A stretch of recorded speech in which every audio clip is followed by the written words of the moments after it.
C'è un aspetto curioso e bizzarro, quasi grottesco e sicuramente irritante della lingua italiana, la nostra ossessione per un linguaggio burocratico, contorto e complicato, che fa uso di costruzioni e di termini antiquati e difficili, una lingua che preferisce obliterare il titolo di viaggio a timbrare il biglietto, o che parla di effettuare una comunicazione al posto di comunicare, che aborre il verbo andare, perché si sa, le persone colte si recano da qualche parte. Un linguaggio che usa parole e strutture antiquate e difficili, che confonde sia stranieri sia madrelingua, e che è così caratteristico in Italia da avere un nome: burocratese, la lingua della burocrazia, della pubblica amministrazione. Una varietà dell'italiano che nessuno usa nella vita reale, ma con cui chiunque viva in Italia deve fare i conti. Io mi chiamo Davide e questo è Podcast Italiano, un canale per chi impara o ama l'italiano. Attiva i sottotitoli se ne hai bisogno e ricorda che la trascrizione integrale con glossario è sul mio sito. Come sempre ho preparato anche un PDF che riassume tutto quello che dico e lo integra con altri esempi e informazioni. Puoi effettuare lo scaricamento del suddetto contenuto digitale mediante accesso telematico al collegamento ipertestuale previamente indicato, ovvero tramite l'inquadramento ottico del codice a risposta rapida ivi allegato. Ci hai capito qualcosa? Iniziamo da una storia. Per la precisione, la storia di David. Quale David? Non David e Golia o Davide e Golia, ma qualcosa di simile. Davide e la burocrazia. David è un inglese che si è trasferito a Roma da poco e che ha scoperto di avere diritto all'assistenza gratuita di un medico di base, un medico di famiglia.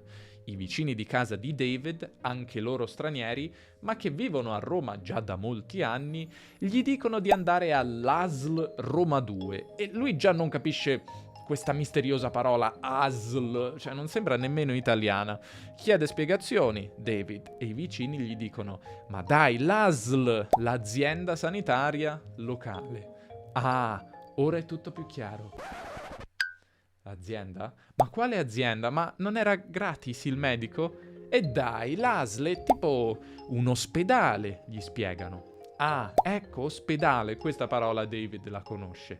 David arriva all'ASL, la stanza è affollata, deve prendere un numero e aspettare. Mentre aspetta gli danno un modulo da compilare dove legge: le persone possono esercitare il diritto di scelta nei riguardi di un medico tra quelli convenzionati con il sistema sanitario regionale e del proprio ambito comunale, purché non abbia superato il massimale di scelte, salvo particolari deroghe. Il cittadino può cambiare medico effettuando una nuova scelta rivolgendosi agli sportelli di medicina generale del distretto di residenza. Qualora il medico non intenda prestare la propria opera in favore di un assistito, può ricusarlo motivandone la revoca per iscritto. Ora, David capisce l'italiano normalmente, ha anche un buon livello, ma con questo testo fa molta fatica. Ci sono molte parole ed espressioni che non ha mai sentito, come nei riguardi di, massimale, salvo, deroghe, ricusare, qualora, revoca. Inoltre le frasi sono lunghe, piene di gerundi e come inscatolate le une nelle altre. David inizia ad avere paura. Forse non avrà mai accesso a un medico. Ma del medico David ha bisogno, quindi si fa coraggio e chiede aiuto a una signora anziana. Mi scusi, signora, può aiutarmi a capire che cosa c'è scritto qui? La signora guarda David, poi guarda il foglio, poi risponde: sei bello de nonna. E chi sa legge? Io non so mica legge, sa? Ai tempi miei arrivavi a quinta elementare, se eri fortunato. Mettici pure che io ho pure problemi alla cataratta, capito? David è ancora più confuso. Si rivolge allora al signore alla sua sinistra che gli spiega: c'è scritto che puoi scegliere un medico tra quelli disponibili, cioè quelli che non hanno già troppi pazienti. Se il medico poi non ti piace, puoi sempre cambiarlo. Se tu non piaci al medico, è lui che può rifiutarti, ma deve scrivere perché. David finalmente capisce, ringrazia, ma è subito colto da due paure. La prima di non piacere al medico, che a quanto pare può rifiutarlo. La seconda di doversi scontrare con testi come quello in futuro, testi a cui non è abituato e che dicono in maniera difficile e contorta quello che potrebbe essere detto in maniera facile e lineare. Questo è il primo incontro di David con il burocratese, il Golia linguistico di cui parleremo in questo video. Il burocratese o lingua della burocrazia è una varietà dell'italiano molto diversa dalla lingua che usiamo tutti i giorni. Una varietà che tratta di argomenti molto importanti per la vita quotidiana di tutti i cittadini. I documenti personali, la salute, servizi come acqua, luce e gas, il trasporto pubblico, il pagamento delle tasse e così via. Proprio perché sono argomenti importanti, questa lingua dovrebbe essere chiara, precisa, diretta e comprensibile al pubblico più differenziato, giovani e anziani, persone più o meno istruite, parlanti nativi e stranieri. E invece, al contrario, la lingua della burocrazia risulta difficile, oscura, astratta, pomposa, spesso all'orecchio degli stessi italiani. Ma quali sono le caratteristiche del burocratese?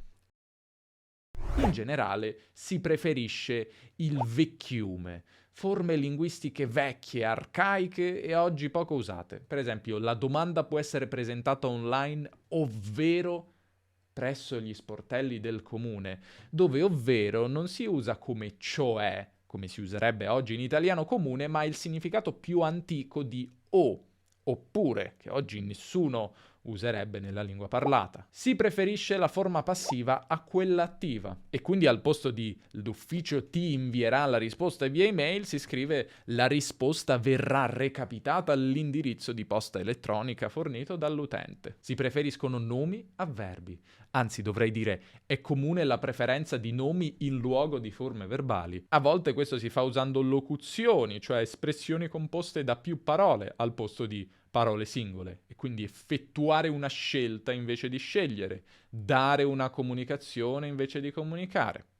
Si preferiscono parole tecniche e rare al posto di quelle comuni, recarsi invece di andare, interloquire invece di parlare, liquidità al posto di denaro, idoneo anziché adatto, obliterare il titolo di viaggio anziché timbrare il biglietto. Si inventano talvolta nuove parole non necessarie al posto di espressioni di uso comune. Relazionare invece di fare una relazione, disdettare invece di dare una disdetta, attività di controlleria al posto di controllo dei biglietti. Si usano molto le forme impersonali, si ritiene, si dispone, si informa, si notifica, a volte anche con il si messo dopo il verbo, seguendo una costruzione grammaticale arcaica e quindi dicesi, trattasi, vedasi, ma anche i comuni vendesi e affittasi che vediamo in tutte le città italiane. Si fa uso di termini stranieri e latini, de iure invece che di diritto, de facto al posto di fatto, planning per piano, meeting per riunione, perché a proposito oggi il burocratese si sta ibridando con quell'altra brutta bestia che è l'itanglese, l'italiano infarcito di anglicismi a cui ho dedicato vari video in passato. Si preferiscono i periodi lunghi, ricchi di frasi subordinate, collegate da congiunzioni di registro alto e dal sapore letterario come ancorché, ove, ivi, altresì.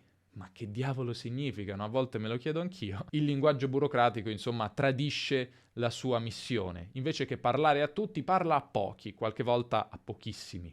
Non è un caso che lo scrittore Italo Calvino nel 1965 lo abbia definito antilingua inesistente, una lingua che rifiuta ogni parola che abbia un significato chiaro e comprensibile, una lingua, insomma, che uccide la vera lingua. La sua caratteristica principale, secondo Calvino, è il terrore semantico, che porta a evitare qualsiasi parola che sia troppo espressiva o che abbia un significato chiaro, preferendo sempre parole vaghe, complicate, dal significato sfuggente. Consiglio di leggere, tra l'altro, la famosissima parodia che Calvino fa di questa antilingua. E non è un caso che più tardi, nel 1981, il linguista Maurizio Dardano abbia sostenuto che la lingua della burocrazia viene utilizzata in Italia non per aiutare il lettore a comprendere, ma per sottolineare l'autorità di chi scrive, il suo potere, un fatto che non riguarda solo il burocratese, tra l'altro, ma anche altri linguaggi come il legalese, l'aziendalese o il medichese, la lingua dei medici. Un uso della lingua dunque tutt'altro che inclusivo e al contrario escludente, esclude chi non fa parte di quel gruppo di persone, di quella elite che è in grado di comprenderlo e di produrlo, e a volte anche di farsi interpreti di quel linguaggio, un po' come dei sacerdoti in contatto con la divinità. Ma perché esiste il burocratese? E perché in Italia è così comune esprimersi in una maniera tanto arzigogolata, pomposa, contorta? Qui farò io delle ipotesi puramente personali, non le ho prese da fonti. Una prima ragione potrebbe essere l'enorme, esagerato, a mio parere, prestigio della cultura umanistica e classica nella tradizione italiana. Una cultura alta, letteraria e che ha formato le élite del paese. Per secoli scrivere bene ha significato scrivere difficile, usare parole ricercate, antiche, espressioni colte, latine, periodi lunghi e complessi. C'è poi forse un gusto tutto italiano per il barocco, per la decorazione, una tendenza antica che affonda le radici nella nostra storia letteraria. La prosa italiana ha spesso guardato al passato, a modelli elevati e complessi come quello della prosa di Boccaccio, fatto di periodi lunghi, varie righe, sintassi contorta, incisi e frasi subordinate a go-go. Dopotutto in Italia si considera più nobile tutto ciò che è antico. Come paese amiamo guardare al passato. Ciò che è vecchio è meglio. A partire dagli anni 90 si è cominciato a parlare di semplificazione del linguaggio amministrativo e non solo a parlarne, ma anche ad agire concretamente, anche grazie ad alcuni linguisti che hanno prodotto manuali, direttive e guide che spiegavano in maniera concreta come evitare i mostri linguistici che abbiamo visto prima. Anzi, dovrei dire i mostri linguistici di cui sopra. Eppure il burocratese non è mai veramente scomparso. Facciamo un altro esempio attuale. Diciamo che sono un italiano che ha deciso di rientrare in Italia dopo aver vissuto alcuni anni all'estero, che vuole aprire un'attività economica e quindi, penso un po', pagare le tasse. Vado sul sito dell'Agenzia delle Entrate perché mi hanno detto che posso avere delle agevolazioni fiscali e trovo questo. Mi spavento un po', innanzitutto perché non sapevo di essere un impatriato, credevo al massimo di essere rimpatriato, parola molto più comune in italiano, ma vabbè, fin qui la differenza è di una sola lettera, è chiaro. Poi mi blocco di fronte a periodo d'imposta successivo a quello in corso al 31 dicembre 2019. Ci penso e ci ripenso, ma non capisco che periodo è. Mi imbatto in un pronome, esso, che non vedevo dai tempi delle scuole elementari. Inoltre mi dicono che esiste un lavoro assimilato a quello dipendente, ma non mi si spiega quale sia. Mi si dice soggetto a tassazione invece che tassato. Quando poi leggo che per il periodo di prolungamento i redditi agevolati concorreranno alla formazione dell'imponibile per il 50% del loro ammontare, mi arrendo e penso che, dopo tutto, all'estero non si sta così male. Sì, piove, magari non c'è la pizza margherita, però per fortuna però esistono anche casi positivi. Diciamo che ora sono invece una donna italiana che ha a cuore la propria salute e che vuole fare prevenzione. Cerco informazioni in rete e scopro di poter aderire a un programma di screening. Nonostante lo chiamino screening, quando potrebbero anche chiamarla prevenzione, il messaggio è abbastanza chiaro. Chi ha scritto questo testo aveva in mente l'importanza che la lettrice comprendesse cosa fare e perché, e per questo motivo ha evitato di esprimersi in altri modi, ad esempio così. In ottemperanza alle disposizioni in materia di prevenzione sanitaria si rende noto che è stata prevista la possibilità per la cittadinanza femminile rientrante nei parametri anagrafici stabiliti di aderire volontariamente all'attività di screening mammografico consistente nell'espletamento di un'indagine radiologica bilaterale del parenchima ghiandolare da effettuarsi con cadenza annuale o biennale a seconda della collocazione anagrafica dell'assistita ai fini della splementazione di un'eventuale informazione plastica in fase preparatoria con conseguente attivazione di iter sarà Il burocratese è ridicolo, ammettiamolo, ma così come dal letame nascono i fior, come cantava il cantautore Fabrizio De André, perfino dal burocratese può nascere una poesia. Un miracolo che riesce a un altro genovese, il poeta Edoardo Sanguinetti, quando scrive «Vengo con la presente a te per chiederti di esentarmi d'urgenza dal comunicare con te per telefono». Perché, mia diletta, io non saprò mai separare, stralciandole, le tue parole, a parte dai tuoi gomiti, dai tuoi alluci, dalle tue natiche, da tutta te, da tutto me, sola la tua voce mi nuoce. Cosa fa il poeta nei primi 2 versi? Usa un registro che spiazza il lettore, perché il burocratese è quanto di più lontano si possa immaginare dalla poesia d'amore. Eppure l'urgenza che l'uomo ha di incontrare fisicamente la donna amata è tale da portarlo a scrivere una richiesta formale, a esprimersi come se si stesse rivolgendo alla pubblica amministrazione. E il poeta può farlo, perché il poeta può fare ciò che vuole con la lingua. La lingua della poesia è anarchica. E in poesia perfino il burocratese può diventare bello. Bene, siamo arrivati alla fine del video. Fammi sapere, com'è la situazione nel tuo paese? Esiste il burocratese nella tua lingua? La situazione è così grave come da noi? Ti sei mai imbattuto o imbattuta nel burocratese viaggiando o magari anche vivendo in Italia? Fammi sapere nei commenti.